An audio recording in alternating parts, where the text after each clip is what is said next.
Hello, everyone. Welcome to our next episode of Data Insights podcast from ConverSight. I'm Ganesh, your host, and looking forward to have another great session. Today, I'm going to have our special guest, is Kendrick from Fishbowl, and ConverSight and Fishbowl as two companies.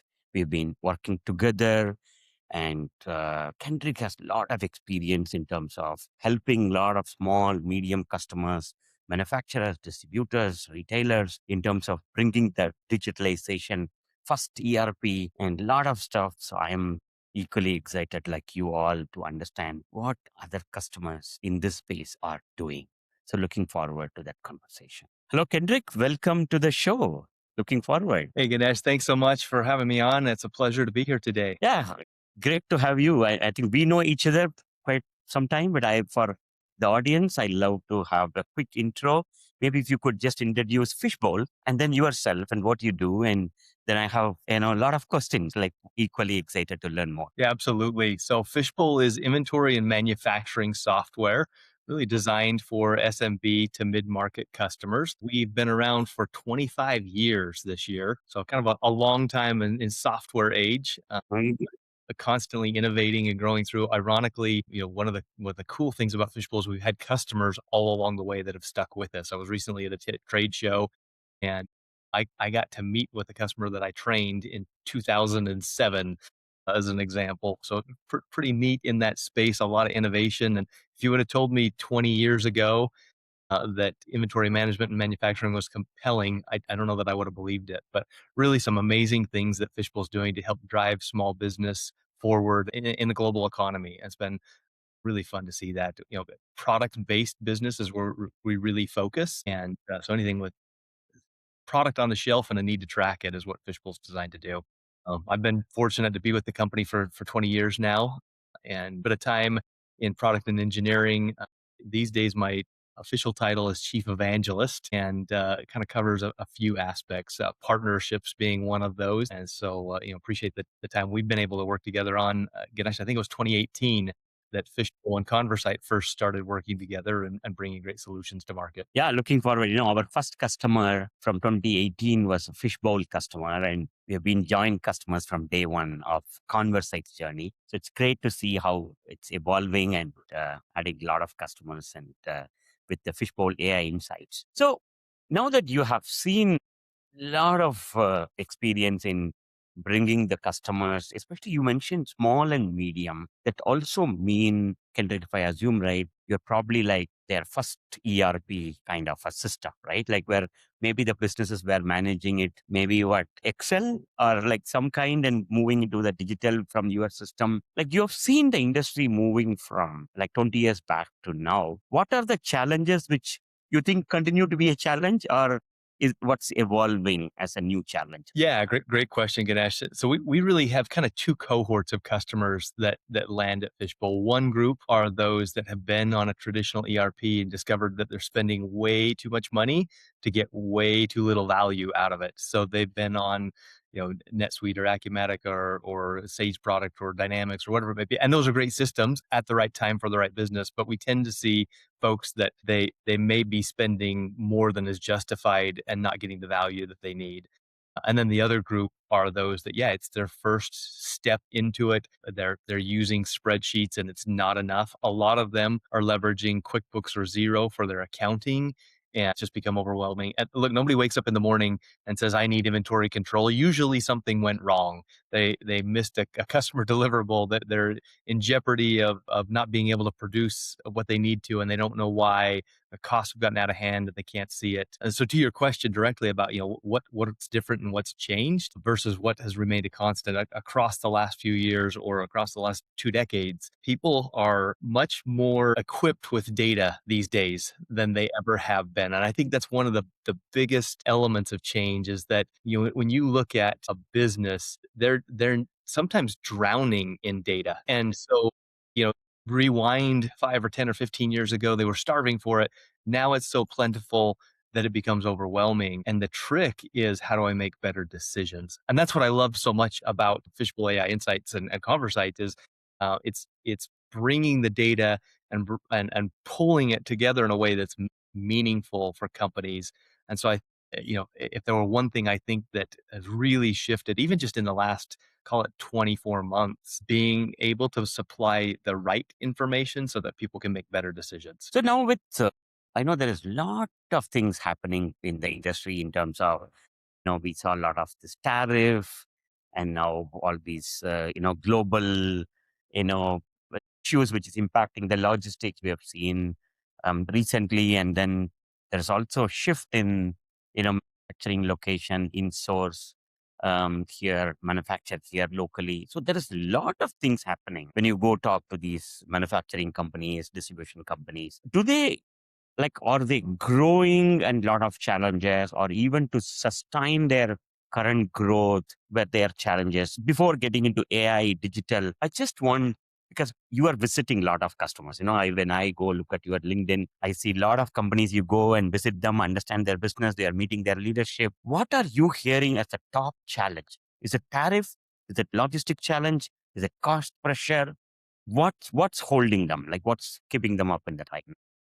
Yeah, great question. And what's really interesting is, and you already called it out, AI and the digital aspect of things, while it's important to them, they're still focused on, in many cases, the physical side of their business. And so tariffs certainly can be part of that. And fuel surcharges kind of ebb and flow with everything that's going on in the world right now. Understanding lead time and supply chain, being able to manage cash. It all kind of drives back to um, when they operate, having that strong warehouse complexity managed for all the value that AI can bring. It can automate information instantly. It can't move a pallet instantly. It can't figure out, why the forklift just ran over my materials that I was supposed to be sending out. And yet it's all connected. And so a lot of these business owners and operators that I'm talking with are trying to bridge that gap between what's going on in the warehouse physically and how they account for it. And they wanted, if we rewind a decade ago, more reports to make better decisions. And today they want fewer decisions to make. That major shift is still tight, and the hub is all around what's happening in the warehouse or in the manufacturing floor, and then how do we relate to it and serve up in a better way so that they can make good decisions. Yes, fuel surcharges, and yes, tariffs, and yes, all these other things are impacting that. But the thing I think that's keeping them up at night is how do they get their arms around what their complexity may be. A great example of that is we've got a client who they started out with, call it 50 SKUs. And that they are in the apparel industry. They had a great line through social media and some guerrilla marketing. They took off, right? It was fantastic, exciting. And then all of a sudden they added sizes and colors and bundles and regional packaging. And now they have like 18,000 SKUs.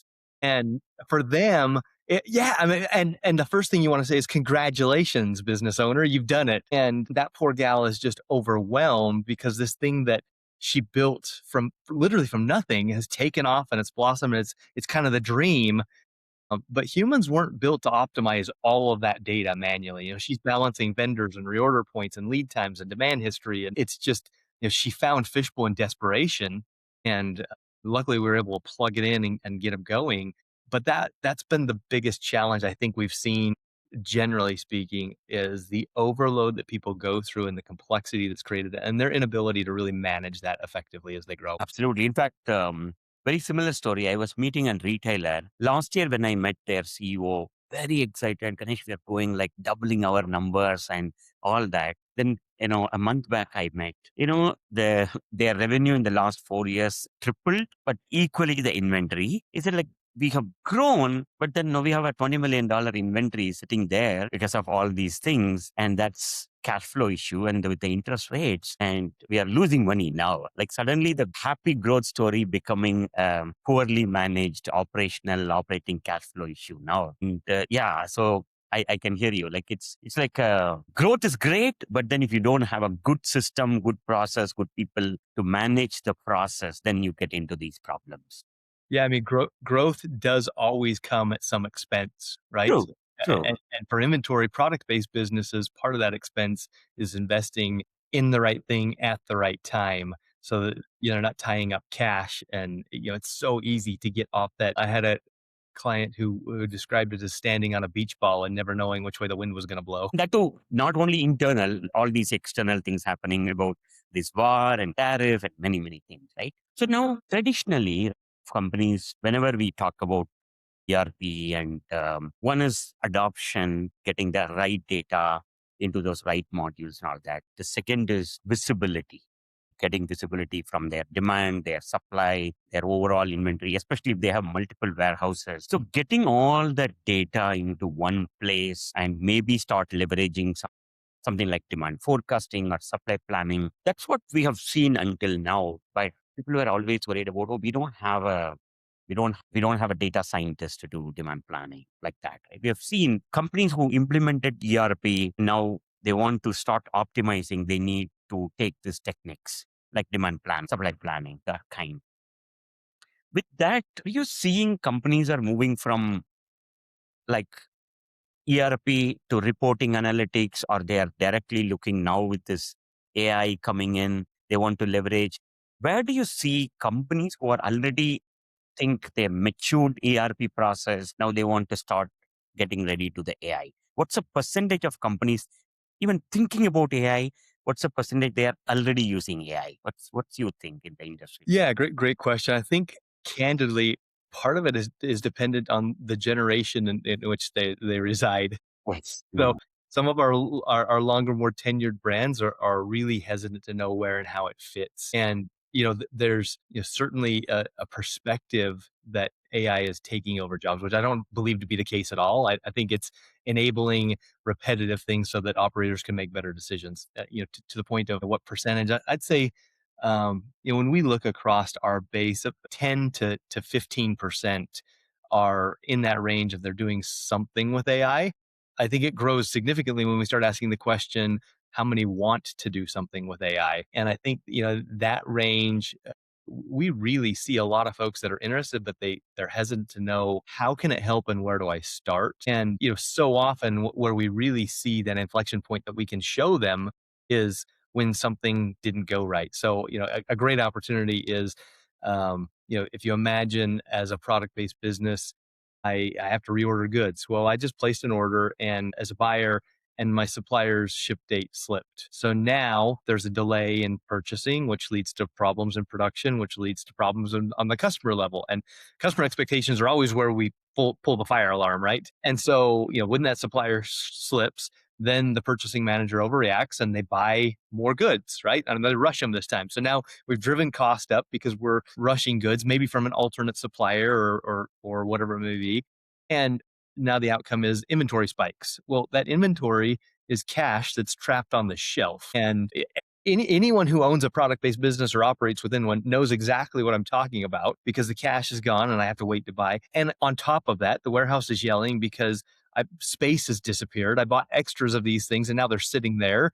And then the demand shifts and now I've got dead stock. Yeah, that unfortunate scenario, I think, plays out all the time. It's one of the inflection points where people raise their hand and say, okay, can AI help? And thank goodness the answer is absolutely, because AI can jump in and look at that. But people aren't always conditioned to say, oh, I have this problem over here in purchasing. AI is going to help me solve for it. It's almost like they have to walk through the pain in many cases to be able to get visibility in what are those places and how can it lean in and help. The good news is you can learn from others' mistakes. So we're seeing customers who are adopting AI and using these tools without having to go through that scenario because they've realized it could occur.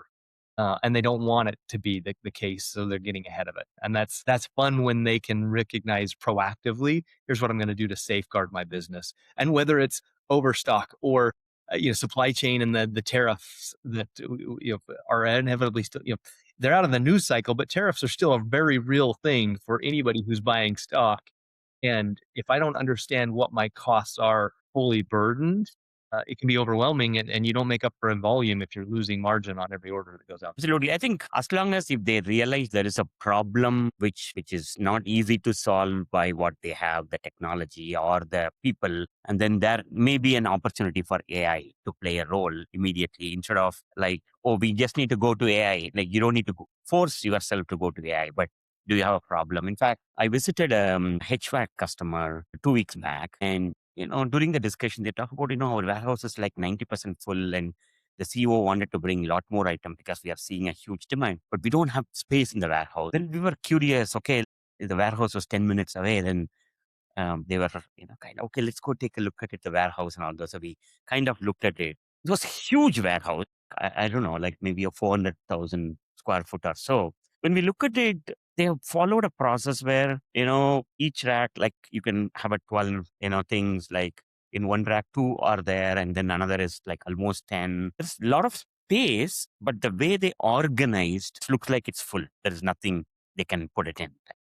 So then we kind of looked at the data, what's your square foot and what's the dimension of the product of all your inventory and looking. They were like, won't believe, like they were at 65% or so. So that then the supply chain leader was asking, like, okay, you figure out this math, but then can the AI draw me a picture or like give me a warehouse, how much more I can store or how we can organize it? Like, so it's not easy for human to go look at it like a 3D picture, whatever, like go do that with an AI. Like there's an opportunity suddenly. Like they were considering, should they put a $2 million to add another warehouse or optimize this warehouse? So suddenly this little AI is now able to, bring a solution. Maybe temporary, right? It will take another, you can maybe delay the $2 million decision by an year or two. That's kind of what we are seeing. Isn't it amazing how all these things I said earlier, we're drowning in information.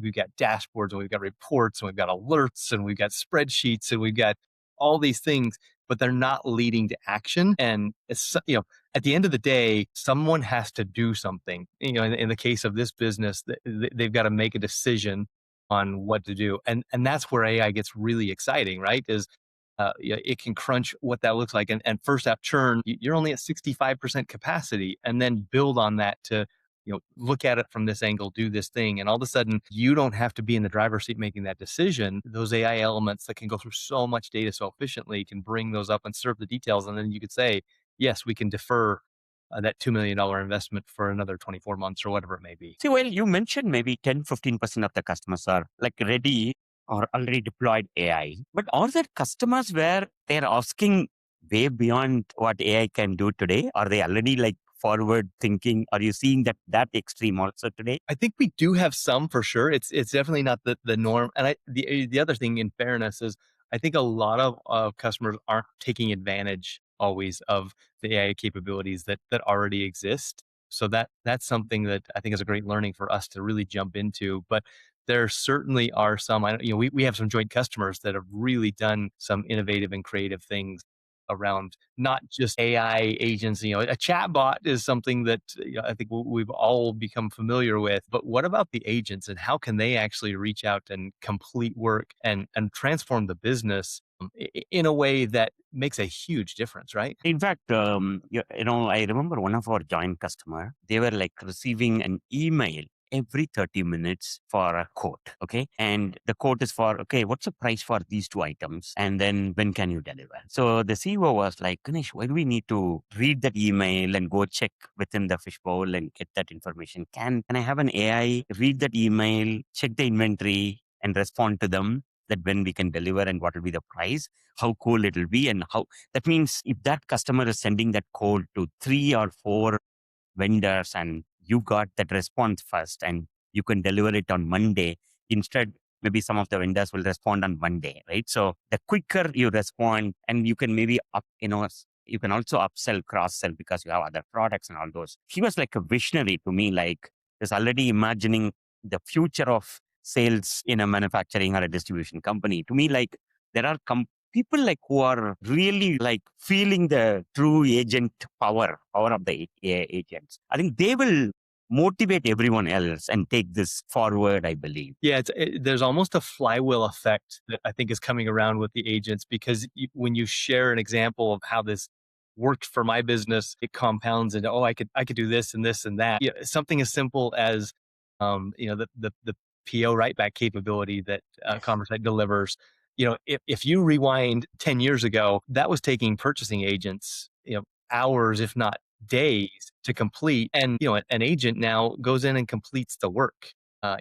is looking at how many widgets do I have, how many do I need, and I think sometimes we don't fully appreciate the miracle of what's being, the agent jumps in and says, "Hey, I noticed that inventory dropped below the threshold. I checked the suppliers, I looked at the lead times, I evaluated what's upcoming into production, and here's your purchase order." Yep.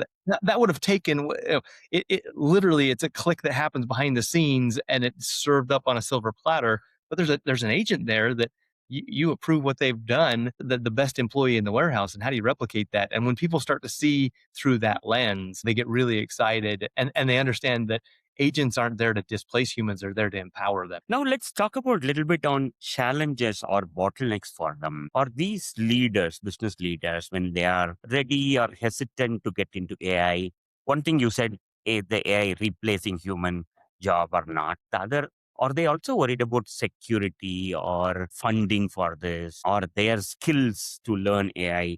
Is what is bothering or what's holding down in your Yeah, I think there are a couple of things that really impact them. Obviously, security is a concern at the highest level, and making sure that data is properly attended to, and checks and balances are in place, that that data is secure. That's the lifeblood of a company is its information. So that's a paramount concern. But even beyond that, if we say security is paramount. We handle that. There's kind of an apprehension that we see in some cases about blindly trusting AI, and you know certainly we should have skepticism with everything.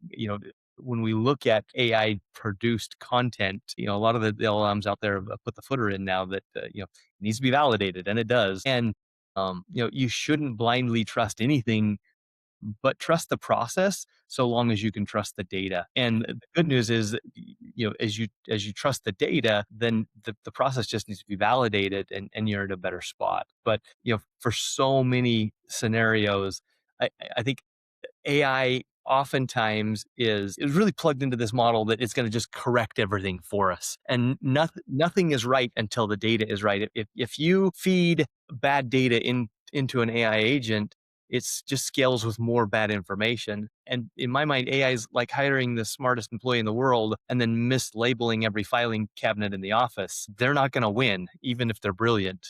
So having that data governance and having the security are certainly paramount, but also having good, clean data that goes into it.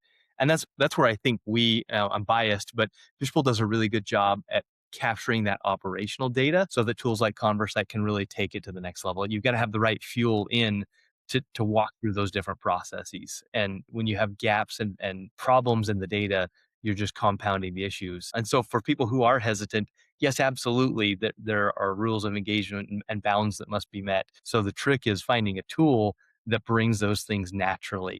If you're in a product-based business, operations matter most, and the folks that are on the receiving dock and the folks that are on the production floor and all the way through, every time there's a touch point, they've got to have tools that capture what's happening in the moment so that you can feed good data into the system. Yeah, in fact, we are doing a lot of, search on the AI readiness. I think one of the things, as you mentioned, is the data readiness come before the AI readiness, right? Mm. Do you have the right data? Obviously, the AI can identify those issues much faster. Someone need to identify it for you to fix if you need to fix. But the AI is going to much faster identify it. In fact, we're working with a manufacturing company and they got a new CFO. The CFO want to focus on, they're a labor manufacturing. So they have a lot of like very thin margin. The CFO want to make sure that they maximize the margin. And when the AI is implemented, AI is clearly throwing like which are all the customers where you have a low margin and all those. But then they're not able to double click and see because the data is not captured at the level they want. They're not capturing the, what's a scrap cost or what's a labor, cost. Like a lot of that details they're not capturing. So they had to now okay, this is great, but now I need to go change my business process. It's not even ERP. It's about my business process, how deep I'm capturing the data so I can optimize it. So it's an AI yes, data quality is needed, but at the same time, you may need an AI to find those data gaps or process gaps as well. It's amazing how, for years now, we've had, call it passive visibility into things that are happening. I talk to companies all the time that have dead stock. We've got an automotive based company that they ironically they deal with two problems. One is dead stock, and the other is back orders, which you would think are completely inverse. But the reality is they have all the wrong things in stock all the time, right? Or they did. They've improved. But we started talking about this pile of literally aisles and aisles worth of material. And I said, well, how do you manage your dead stock today? And like, well, we've got a warehouse manager that runs a report, puts it into Excel, and then the review is, and depending on what sales look like, they'll schedule a meeting with the sales team, and then they'll talk about, okay, we need to put a discount on these items to get them moving. And I said, how long does that process take? Usually 2 to 3 weeks. We got it done. And then, I had the chance to go back and visit them. It's been about a year since they stood up Fishbowl and ConverSight and IES to kind of round things out. They were using a legacy ERP and struggling. They've reduced their back orders by 73%. And now when there's something that's slow, they've got an agent that jumps in, it finds the slow churn item, and it suggests what they need to offer as a discount to get it moving. And then it creates tasks. And it literally in a matter of days, their website is updated and they're selling goods that have slowed down to clear it out. And I look at that, they had all the same data before. Nothing changed other than the visibility turned into action because an agentic solution came through to show them do this, then this, and this. None of the steps changed. None of the variables changed other than speed to action. Yeah, exactly. The AI can actually bring that speed, and not necessarily they need to spend a lot of money, right? Like with a little money, they can get that speed in terms of decision making. That is the insane. Um, when I started my career, I used to create manual reports from the ERP system. Like for one report, I used to take like 2 hours, 3 hours. Now that like you just need to ask one question and the AI is throwing you the report, the entire information from ERP. Is so insane what the technology got us so far. Now, where we are today, to go to a company CEO and 2 or 3 employees, and they're managing a $20 million business with a lot of AI agents, meaning they'll have an agent to be the buyer and negotiate and get the supply, and there is bunch of agents to interact with customers. Where do you think, or when, like from your best estimate, that autonomous AI agents, where do you think the industry will be? Is it like 2028, 2030? What's your best guess? My best guess, I heard years ago from an Intuit executive that if you want to know what the world's going to look like in 10 years, it's a lot like today. And I think for the last 30 years in tech, that was probably true. Things the last 6 months have moved faster than they moved in the last 6 years. And while there are a lot of folks that are slow to adopt, and there's a trust gap that really needs to be overcome, I would imagine we're going to start seeing a marked change in how people leverage AI within the next 3 to 4 years. Yeah, I think by 2030, the landscape will look vastly different than it does today. And we see in the stock market impact of that in big names like Salesforce and Intuit and Xero and others. Those always have a way of kind of working their way around. Oftentimes, it's never as bad or as good as anybody says. But I really think that shift is more notable than a lot of people are giving it credit for. You know, like when the internet was really introduced mainstream, or like when personal computers came in, there's a shift with AI that is unlike anything we've ever seen before. Yeah. So from using AI as an assistant to get visibility on the data to clearly moving into autonomous agent. Now, AI can give you visibility, AI can recommend you, but when the AI really take those actions, that's where that like the magic happen, right? It automatically make your purchasing decision, all those. But yeah, it may sound scary, but then it's coming, right? Yeah, I'm so curious whether it is going to be like 3 years or 5 years when we are going to see this autonomous agents do things really what it's supposed to do. it's it's so much like cruise control in a car.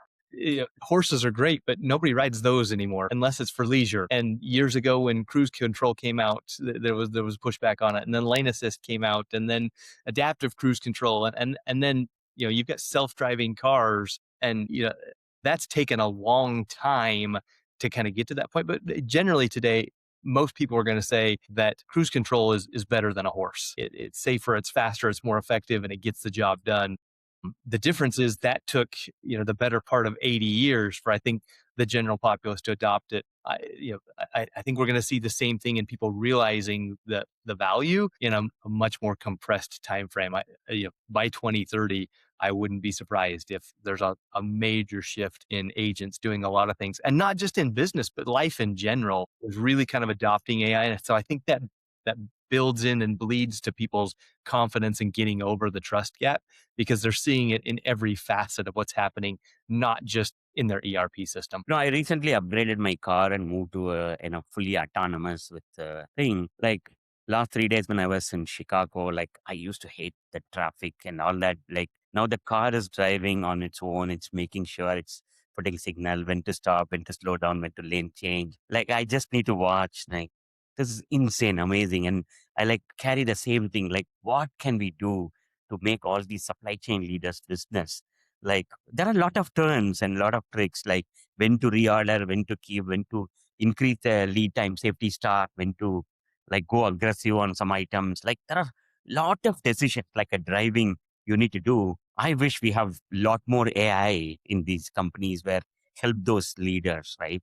You know, one thing is like what keeps you at night when I ask some of these supply chain leaders is like this: we don't know the next week stock outs, like, or how much we are going to have, or like 1 week is 1 month is great, like inventory is in control. Next month is like we have way too much inventory or way too less. Like, so how do we have a smooth ride? It's exciting and scary as well. The thing that's most interesting when you think about what keeps business owners up at night, one of the things that keeps me up at night is their worry for problems that we can solve for. I talk to companies and they say, we got receiving delays, or we're being beat up on cost and we got no margin, or our inventory aging is all over the place, or, we are getting canceled orders because we can't delay it or ship on time, or, seasonal demand shifts that used to be there have become erratic. And so they feel like they need to have a crystal ball. And the reality is, if you're just keeping up on top of that data, the learning models and the agents can do so much to understand, here's what it looks like. And even though it's not traditional, if you're talking about a seasonal pattern, or even though it wasn't anticipated to have a shipping delay 1 or 2 or 3 times happening, and the agents, they train and they know you need to learn about this, and you need to solve for it. And you don't have to know it all. The humans at the end of this can see the output through the reports and the details and the recommendations, without having to be experts on everything that's changing, because the reality is there are so many moving pieces all at once. When I look at supply chain, I'm dealing with costs and lead time and tariffs and surcharges and shipping delays and deadlines to be hit, and bringing that all woven perfectly into a model may feel overwhelming, and ConverSight does a great job at serving it up, like ready to go. And so it's just a matter of getting people off the horse and into the autonomous car. In terms of people, right? Now, we spoke about process complexity and what's holding them on AI. In terms of the people, are you seeing adoption? A leadership is getting the message, or the team is getting the message, but they don't have a bandwidth. What is making the team in these companies, especially they're small and medium, means they don't have a lot of bandwidth apart from handling these day-to-day issues. So do you think the people, like what role need to take a first step in a company? Are you seeing the C-suite, or they have to have a digital person? What do you think from a people perspective they need to make a change, if you would suggest today to get to the AI? Yeah, great question. I think it can happen in several ways, but the very best course is always if it's from the top down. If the C-suite can adopt it and lean into it, then it seems to go so much faster, so much smoother. When top level operators, CEOs and CFOs and owners of businesses really embrace what could be, it seems like it's transformative across the entire business all at once. They're singing from the same hymnal, and it's great. That's not the only way it can go. If you're a purchasing manager and nobody else is on board, I've seen some great grassroots efforts that also bring that, because what happens is, look, AI isn't replacing you or anybody else. It's really helping model the job in a new way, right?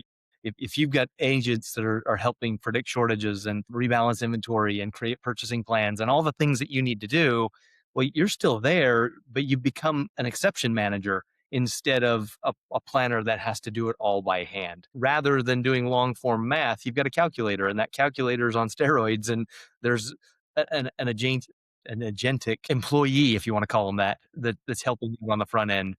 And then you're there to supervise it.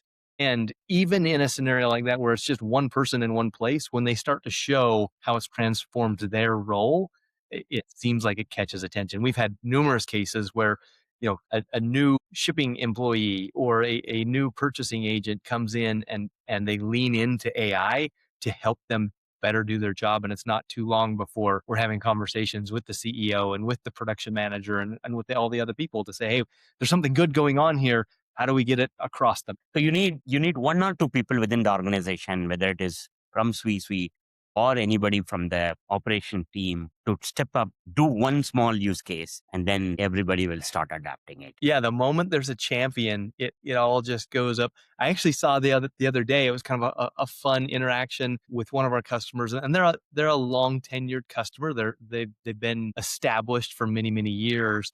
That champion actually came from outside their organization. It was one of their customers who came to them and said, "Hey, I've been using this AI tool, and here's what I've got on my sales. Can you confirm it?" And the dialogue introduced us to the conversation. The customer is actually looking at acquiring Fishbowl now, which is great. He's been growing and has kind of reached that tipping point. And what it turned into was challenge to data that the company didn't have a great way to answer for, or so they thought. So they reached out, and we were able to show them, yeah, here's what's happening with this customer and all the others, by the way. And here are the tools that you can leverage so that you can see what they're seeing and more. You can start to make recommendations on other products. The customer was ultimately getting at, I want to expand my product line with you. What should I focus on next? And that's a valid question. A great thing for a customer to be asking is, what should I buy from you now? And they kind of scrambled at first, and then realized, between Fishbowl and AI Insights, they have all of the data they need to make a sound recommendation, and watch that partnership from their customer really grow and develop. I'm like more and more getting a lot more knowledge when I'm talking to you about all these use cases, right? What makes me like, any business leader for that matter is like, it's not about theory of where all I can use it, rather hearing from another customer, another leader like you, where how others are using this AI and how we can use it, right? There is so much to learn from others. So I just want to ask you a question, that since you have a lot of case studies, a lot of experience, so is there a way, if our audience, for example, want to learn more about Fishbowl or how they can use AI, for example, how do they contact you? Yeah, great question. So we would love to have that conversation. Fishbowlinventory.com is the website. You can book a demo there. Reach me on LinkedIn. Happy to set up a conversation. We'd be thrilled to show you. I think one thing you said there, Ganesh, is really interesting, though. If you're trying to scale a product-based business, the question that you don't want to start with is, how do I implement AI? That just feels overwhelming. I think the starting point is actually asking whether your inventory data is accurate, asking whether your processes are repeatable, asking whether your team is spending more time on finding data and trying to make decisions and moving spreadsheets around than focusing on customer deliverables.